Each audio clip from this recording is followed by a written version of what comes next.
Yo, yo, yo, what's happening, comic fans? It is Mike from the Hardcover Comic here. Today we're going to talk about an oldie but a goldie. This is a classic Grant Morrison tale, Zenith, published in 2000 AD. I'm very excited to talk about this. These four volumes collect the entire series, all four phases as they were called. So let's take a closer look.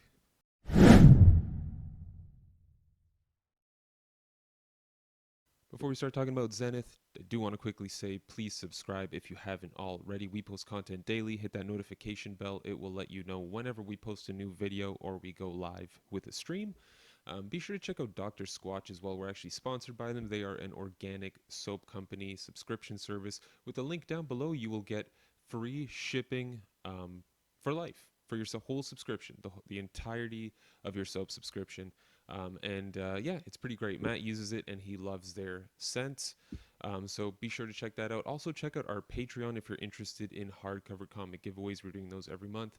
We're also trying to give away digital codes whenever we can. So there's always something fun happening there. Link down in the description below as well.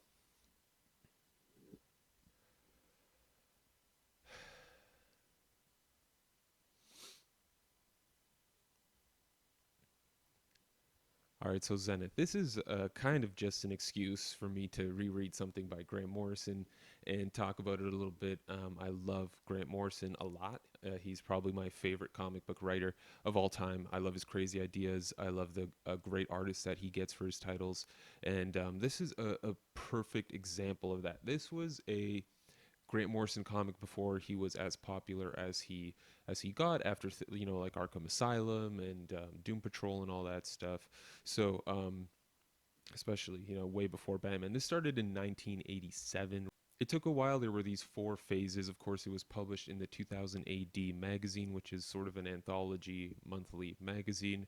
So you would get like 5, 6, 7 pages a month from the story, and that's sort of how these chapters are broken up, right? So you'll get maybe 12 to 20 chapters in a book. They're about 7 pages each. It's probably far more than 12. I'm underguessing it now. But yeah, it's really a cool, interesting story because again, you're seeing this thing get told in 7 page chunks. So a lot of it's a little more compressed. You can sort of see the origin of where Grant Morrison got his compressed storytelling. At least that's in my opinion. I think he has a relatively compressed storytelling method, but it's really cool. It's the first three volumes are all printed in black and white, and then the fourth volume was actually colored. I'll talk a little bit more about that once I'm getting into the artwork. But in terms of the story, what's happening here is you have the main character. His name is Zenith.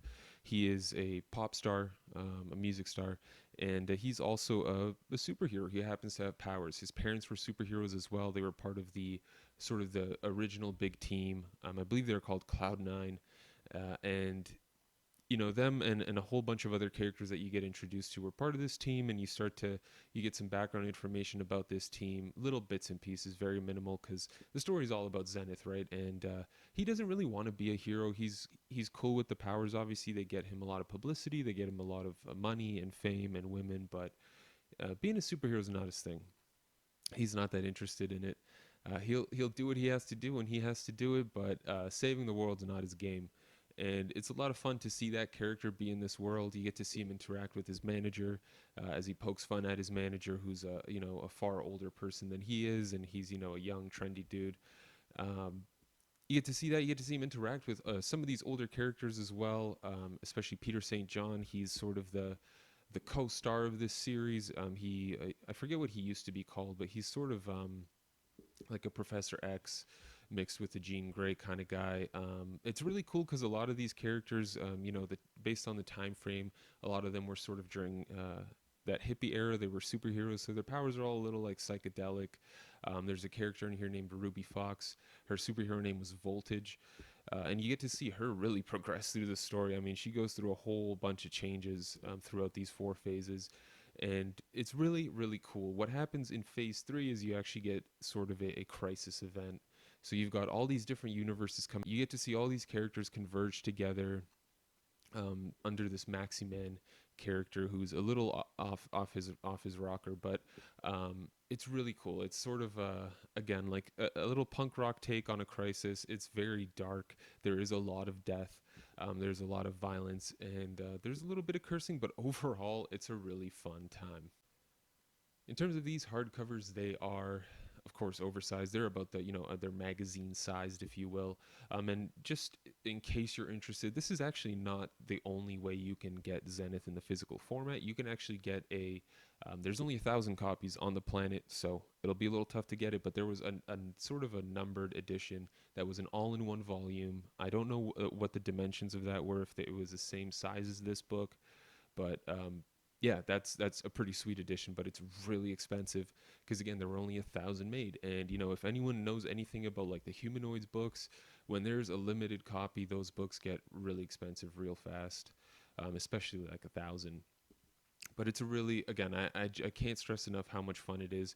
You get like really interesting, really fun characters. There's a robot in here named Archie, and he's sort of, he's really into making everything extreme and psychedelic, and it's just so much fun.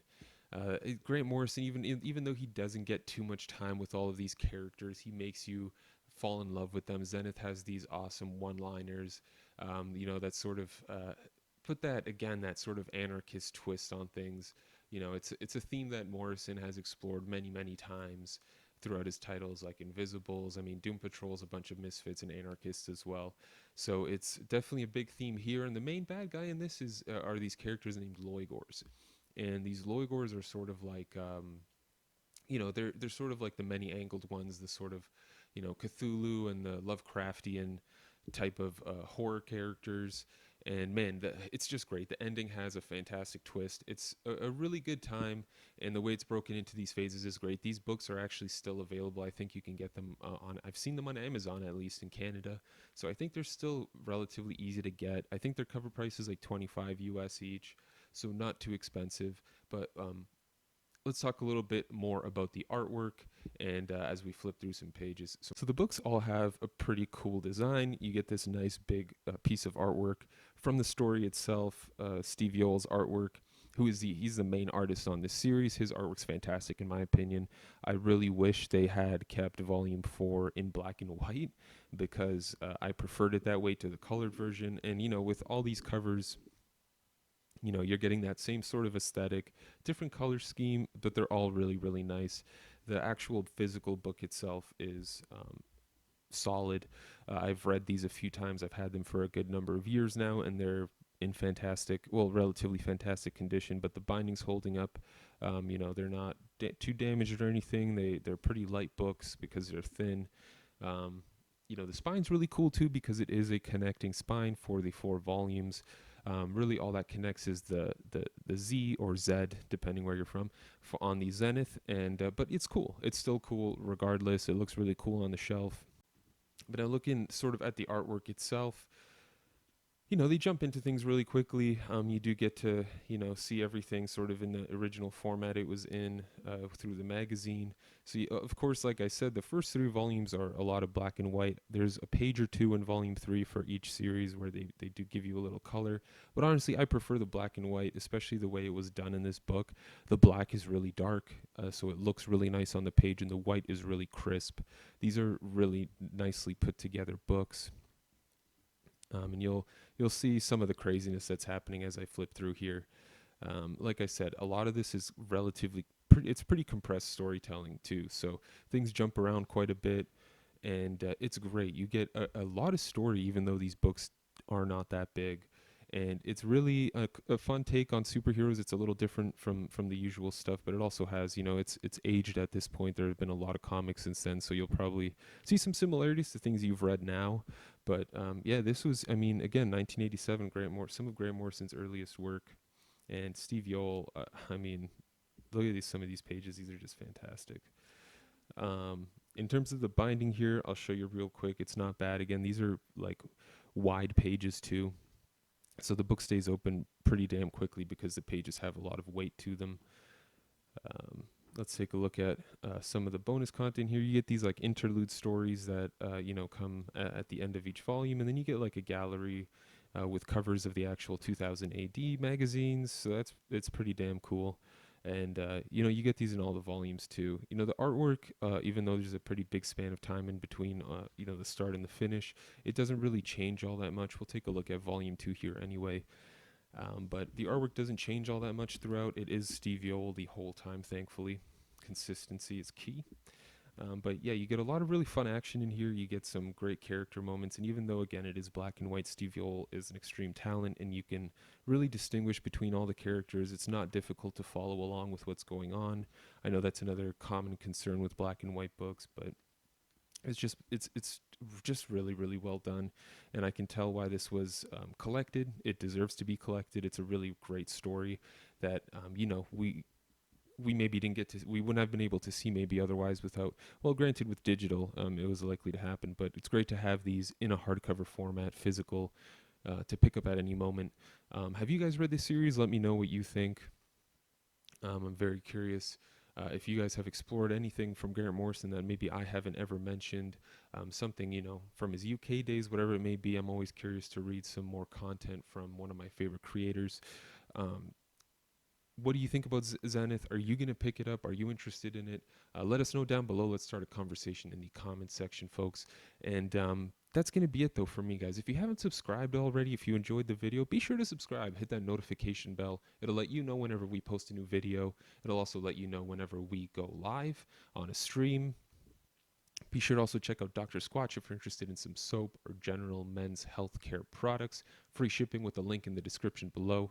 Also, be sure to check out our Patreon. The link's in the description as well. We do hardcover comic giveaways every month, along with little things throughout the month like digital giveaways.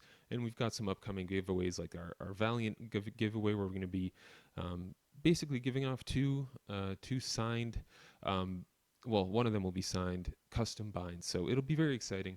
Be sure to check that out if you haven't already. Links in the description below. Thank you all very much for tuning in. Everyone is staying safe, I hope. Thoughts and prayers with everybody out there. Let's try and make it through this one. And until next time, as always, everyone, you stay classy.